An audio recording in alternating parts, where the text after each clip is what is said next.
নমস্কার বন্ধুরা। বর্ষার সময় দেখবে ঘরে যদি অনেক আদা থাকে তাহলে দেখবে নষ্ট হয়ে যায়।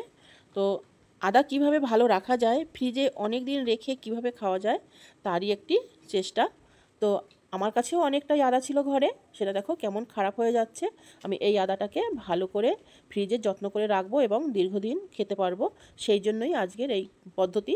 তো আদাগুলো ভালো করে আমি ছুলে ছোট ছোট করে কেটে নিয়েছি। কেটে খুব সুন্দর করে ধুয়ে নেব বারবার জল পাল্টে নিয়ে। এবারে আমি একটা মিক্সি জারে দিয়ে দেবো। মিক্সির মধ্যে করলে তাহলে আমার পেস্ট ভালো হবে। আর এই মিক্সিতে করার সময় আমি কিন্তু অবশ্যই একটু জল দেব, কেননা আমার জলও প্রয়োজন আছে। তো জল দিয়ে ভালো করে পেস্ট আমার করা হয়ে গেছে। এইবারে আমি একটা কড়া বসিয়ে দিয়েছি, আর সেই কড়ার মধ্যে এই আদার পেস্ট ঢেলে দেব। দিয়ে এবার আমি ভালো করে নাড়তে চাড়তে থাকবো।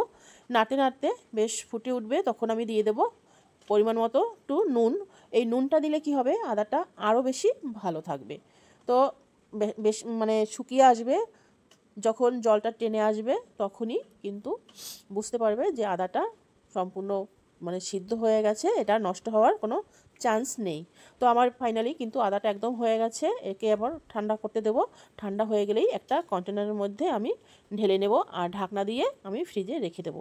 আমার ভিডিওটি ভালো লাগলে অতি অবশ্যই লাইক করবে আর শেয়ার করবে, আর সাবস্ক্রাইব করতে কিন্তু ভুলবে না যদি নতুন হয়ে থাকো। আর কেমন লাগলো ভিডিওটি সেটার জন্য আমাকে কমেন্ট করে জানাবে। সবাই ভালো থেকো, টাটা।